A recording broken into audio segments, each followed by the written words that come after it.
Hey everybody. So if you saw my video where I took this Craftsman air compressor and ended up putting a new drain valve on it because it had a bunch of water in it and the old drain valve went bad. Anyway, so I got that done. And this air compressor is probably 20 years old. But the next thing that happened was that it started leaking out of the regulator. So I went to Harbor Freight and I bought this regulator to replace that regulator. But while I was there, I started looking at their compressors. And I figured it might be just time for an upgrade. Okay, so what I ended up with was this McGraw 21-gallon, oil-free, 175 max PSI, I don't know what that means. Anyway, cubic feet per minute, I guess, 90 PSI, 1.5 running horsepower. So it's 110, but what I liked about this was it claims it's like 20% quieter than the old oil bathed or bathed air compressors. So anyway, I'm not going to do an unboxing, but I will take it out of the box and plug it in and get it set up and see how it is. Okay, so here's my old 2 horsepower, 12-gallon Craftsman air compressor. And then all I had to do was put the wheels on this air compressor. If you remember, the oil drain, the water drain was a problem with this Craftsman one, and I replaced that valve. But you can see it's way up underneath that tank, and honestly I'd have to raise this compressor up a little bit to be able to use it. This water drain valve is right there, easily accessible. You could probably do that with your foot. So here's all the things that it talks about: is up to 2 times longer life hours, whatever that is, up to 43% more runtime, 25% quieter. That was the main reason I thought about buying this. Also, obviously, it's not quite twice the capacity of that air compressor, but it's 21 gallons versus 12 gallons. Let's see, it is 4 SCFMs. I'll have to look up whatever that is, at 90 PSI. This one's only 2.6, so also about double. It is at 110. Here's all the facts in that plastic bag. You probably should read these. I've got it in a plastic bag, so if I need it, it won't go bad. Fresh and safe. So we had this hose reel rigged up along with the outlet and stuff for that Craftsman one, so it was pretty easy to set up here. I've got it plugged into a 20 amp breaker, and we'll just run them side by side, see if you can tell any difference.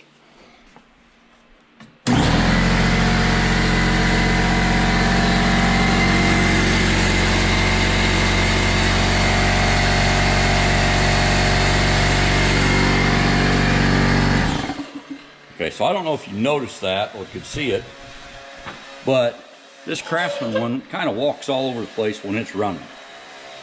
So here is the new Harbor Freight one. Right off the bat, I can tell it's a lot quieter, and it doesn't move at all. I mean, you can feel it vibrate, but it's not trying to walk off. That's pretty nice. Don't need to probably run it all the way up. The regulator on this one, I like also. It's a lot easier to control and turn, and it doesn't leak a bit. Some of my tools run at 90, so put it right on 90, hopefully.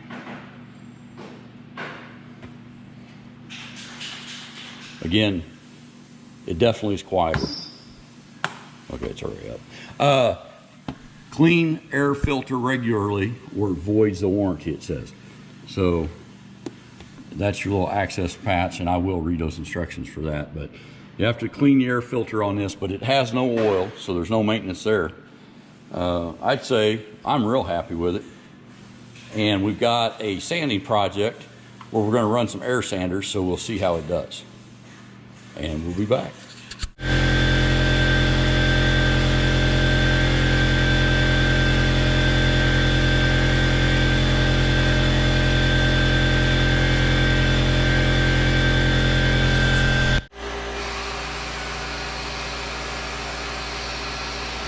Hey everybody, so I put this clip in just to show really the first big test of that air compressor, and we were really impressed that basically we could sand the whole time without having to stop to wait for the tank to rebuild. So they did a really nice job. This was actually a part of another video we did about making a light fixture over our bar.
Okay, so it shuts off right at 175 PSI in the tank. The noise didn't get louder or anything like that as it approached that. Didn't get rattly. It's very smooth and quiet. Is what we want.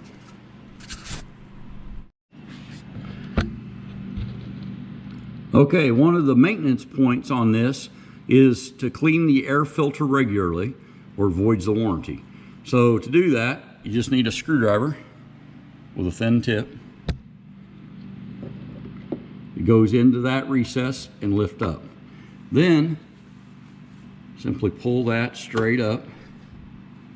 There is your air filter. So it says inspect it weekly, and then if you have to clean it, wash it with soap and water, and then lightly oil, and then wring out the oil. The only thing it doesn't say is what kind of oil, so I know there is air filter oil, and then also air compressor oil. So anyway, I've had a lot of foam filters for dirt bikes, and I've still got some of that PJ1 air filter oil around here. So that's probably what this one's going to get. And being inside and not really in a big dusty environment, hopefully, like I said, by inspecting it weekly, hopefully it'll take a little while to get dirty. So then just slide it back in, tap it in, it's in. So that's one maintenance item that it says in the instructions. The other is to drain the air valve, the moisture out of the tank. And it says do that daily, but I probably do it more like weekly.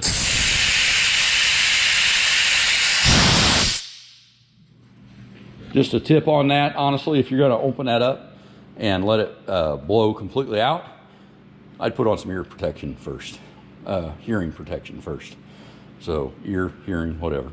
The other item that we'll talk about real quick is most of my tools use 90 PSI. This regulator is really easy to turn and dial in your air pressure. So there's 90, and with 175 psi in the tank, like I said, as we were running that sander, that thing just stayed right on 90. We never once had to wait for this tank to build back up, which was awfully nice. Now then, this is a bonus tip. It's not in the book, and maybe it's not valid, but pressure regulators forever were a diaphragm. And I don't know if they still are or not, but I worked for a guy who was pretty dang intelligent, and he was actually one of my mentors. And he would go ballistic if on any kind of regulator you left the pressure dialed up once you weren't using it. So he wanted all regulators to have the pressure off of them, and he always said that if you didn't do that, it would wear out that diaphragm. So I don't know if that's still valid or not, but it's still what I do. So when I'm not using any kind of regulator, I dial the pressure all the way off of it. Now this still has 175 psi in the tank. So you're not relieving the tank pressure when you do that, but you're taking all that air pressure off of that diaphragm in that regulator, if there's still a diaphragm in that regulator. So your miles may vary, but there's your bonus tip. Have a good one, y'all. Okay, so we ran this, and when I say we, mostly Maggie, ran this Harbor Freight air orbital sander to make our light fixture that we've got the video out on. And so that required, honestly, hours and hours of sanding. And this air compressor kept up with this, which says it says it's a 6-inch air sander, 90 psi. It doesn't say how many CFMs, I guess, it uses. But, you know, if anybody's ever run these sanders, they go through some air. That small Craftsman compressor, you won't sand more than about 5 minutes before you have to wait on your tank to build up. We sanded and never once had to wait on this air compressor to have to recharge. So it did run, obviously, but it wasn't like, you know, the sander slowed down to the point that it wouldn't sand and we have to wait for the tank to build back up. It kept up fantastically. So we're really happy with this air compressor. It is much quieter. It doesn't leak anywhere, which is awfully nice, because that over 20-year-old Craftsman one pretty much leaks about everywhere. I will go ahead and replace that regulator on that and use it as a backup or just a portable air compressor someplace. But anyway, this McGraw Harbor Freight air compressor, we bought it on sale for $289, I think it was. And we are members of the Inside Track. And like I said, the coupons you get from those, we're finding them to be pretty useful. I try to not buy anything that's not on sale on that Inside Track Club just to make it worthwhile, but we've saved way more than the price of that membership. So your miles may vary. Thanks for watching. Hope you enjoyed it. And if you're thinking about a new air compressor, I've got to say I would recommend these. So anyway, have a great day, everybody. Hey, everybody. So we would highly recommend that air compressor. Anyway, thanks for watching. Hope you enjoyed it. Don't forget to like, subscribe, and share. Have a good one, everybody.